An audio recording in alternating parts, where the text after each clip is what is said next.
as we see an increasingly political rhetoric, including from the Secretary, to please for the good of our troops.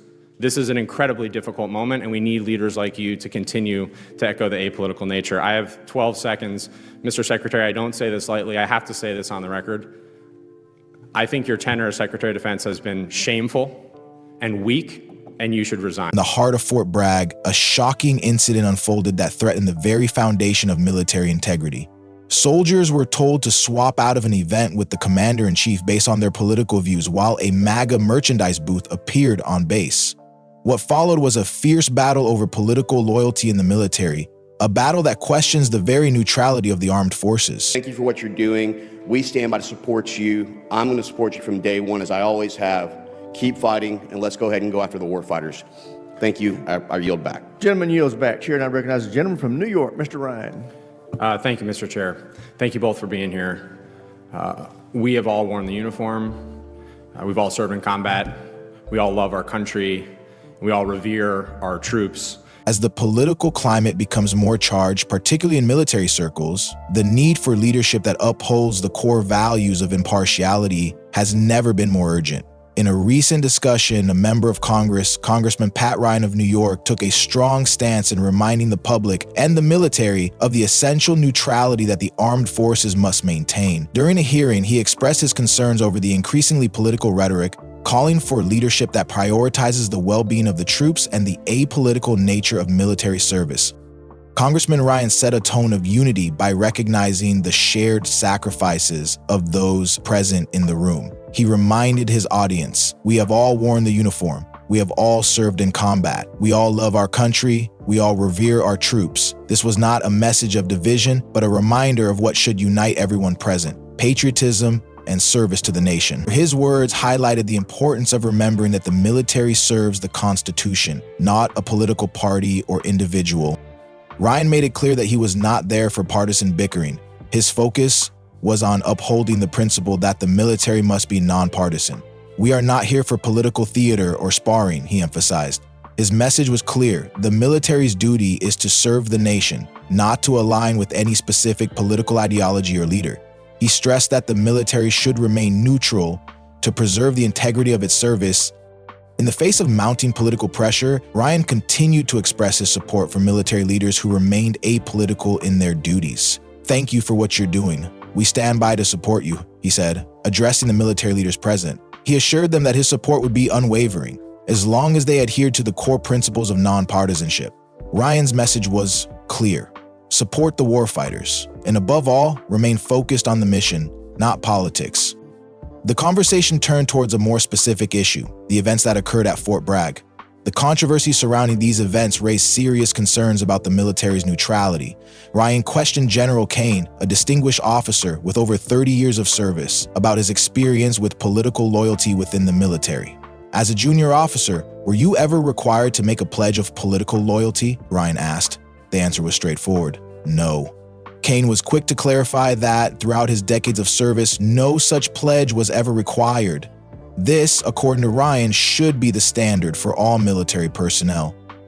Ryan's questioning was not just focused on the past, it was a look at the present state of affairs. He asked if, at any point during their careers, military personnel were asked to swear loyalty to a political party or figure.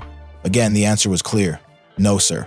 The absence of any such requirement was important to Ryan, as it reaffirmed the idea that the military's allegiance is to the Constitution, not to a political ideology.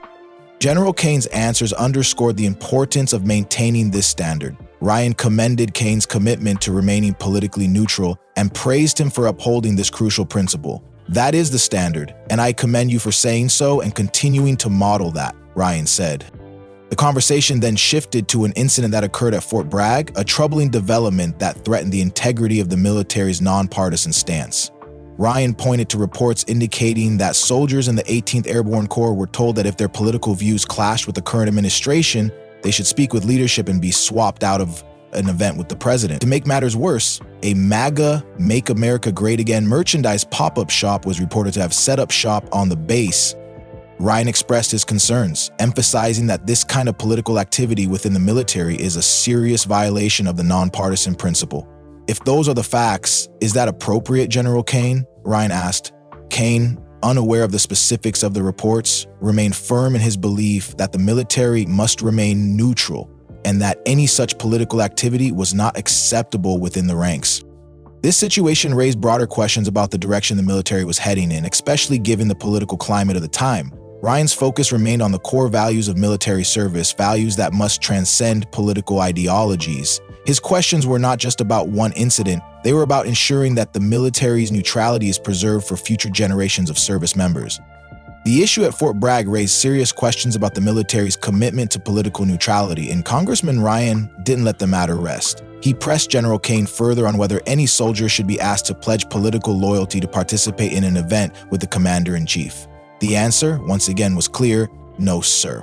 General Kane emphasized that he was not aware of any time in history when military personnel had been required to make such a pledge. But Ryan's line of questioning was rooted in the core principles that have always defined the U.S. military: loyalty to the Constitution, not to any political party or individual. By asking these questions, Ryan was making a broader statement about the importance of keeping the military out of political affairs, especially in a time when political rhetoric is increasingly influencing public life. General Kane's responses underscored the military's commitment to remaining apolitical, yet the events at Fort Bragg seemed to suggest that this fundamental principle was being tested. Ryan's next question targeted the very heart of the controversy: should soldiers be asked to swap out of events based on their political beliefs? General Kane once again made it clear that this should never happen. "I am not aware of any time in history that soldiers, sailors, airmen, or Marines have been asked to do that," Kane said. This response reinforced the idea that military service must be above politics, something that Ryan continued to stress.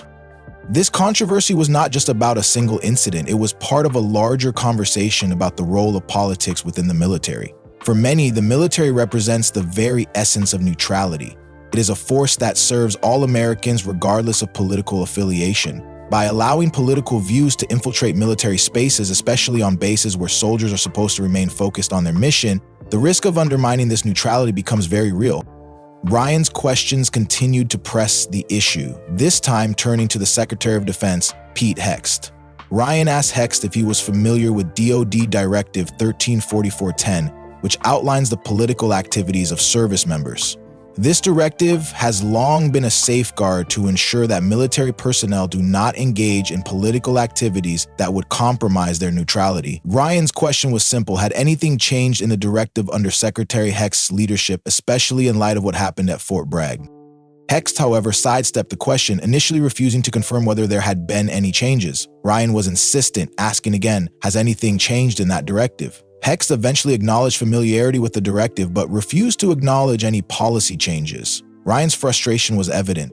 The situation at Fort Bragg had raised serious questions about the military's stance on political activity, and Hegseth's response only seemed to further the sense of confusion. To make matters more complicated, Ryan turned to the issue of political merchandise. He asked the Secretary of Defense, have you ever worn a MAGA hat in front of troops? Hegseth admitted that he owned MAGA hats, but claimed he had not worn one at official military functions. Ryan then posed a larger question: should the President of the United States as Commander-in-Chief be allowed to wear political merchandise at official military events? Hegseth responded that the Commander-in-Chief had the right to wear whatever he wanted, even if it was a political hat like the MAGA cap. Ryan strongly disagreed with this view, arguing that the military should remain completely neutral, even in the face of actions taken by the president. The line between political allegiance and military service must not be blurred, and Ryan's point was that the military must remain above such divisiveness. Ryan's strong stance culminated in a powerful statement. He said, "Mr. Secretary, I don't say this lightly. I have to say this on the record. I think your tenure as Secretary of Defense has been shameful and weak, and you should resign." The room fell silent. Ryan was not just making a statement about one individual or one event. He was speaking about the importance of maintaining the integrity of the military and the need for leadership that would protect the neutrality of the armed forces.